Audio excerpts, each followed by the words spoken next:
barbaartii la soo xulay tartan loogu baaqay bulshaya khayradii dumar bilaabo sarakaca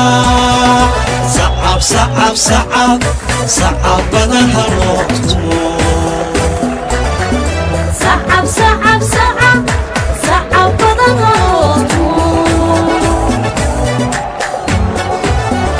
28 bishii dhamaatay October ayaa ahayd markii si rasmi ah garoonka Hargeysa Stadium uga bilaabmay tartanka ciyaaraha gobolada dalka ka oo ay ku loolamayaan 14 xul oo kala matalaya gobolada Sanaag, Saaxil, Saraar, Selel, Baran, Buuhoodle, Taleex, Daadmadheer, Maroodijeex,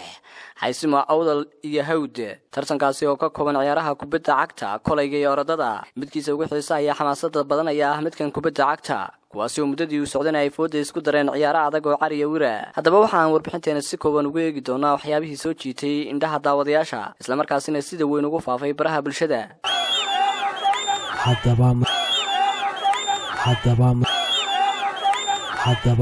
kuliya shoot qoysma iyo baas difaac guura weerarkana gala iraan dhexa baala iyo gees goldhaliyaan shabaaqa gees marin bartaanka bandkayfan oo adag kubadii kaa gudbaynin goornaba macallin garashiyo garaad wacan gudoomiye guula idin sii ciyaaraha Somaliland waxa suurtageliyay ciyaaraha allihiin saacidee xarnimada nasiye salka nabada u dhigay salka nabada u dhigay allihiin saacidee salka nabada u dhigay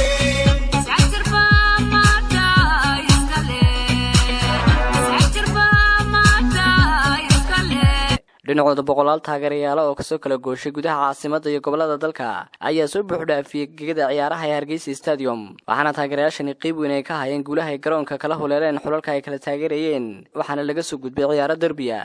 waxaase hadhay kuwa kale oo xamaasadooda leh waxaana kamid ah kuwa maanta la dheeli doono oo ay isku haleeli doonaan xulalka Saaxil iyo Daadmadheer oo ciyaar toora ah iyo sidoo kale Xaysimo Sanaag. tartamadan kala duwan ee ciyaaraha ee ka socda garoonka Hargeysa Stadium ee caasimadda Somaliland ayaa noqonaya mid xiisihiisa iyo xamaasadiisa leh waxaana uu isbedel weyn ku sameeyay qaybaha kala duwan ee bulshada gaar ahaan dhalinyarada 70% ka ah bulshada waxaana uu door weyn ka ciyaaray sidii ay dhalinyaradu isu dhexgali lahaayeen maadaama ay isaga kala yimaadeen gobolada uu ka kooban yahay dalku kuliya shoot qoysma iyo baas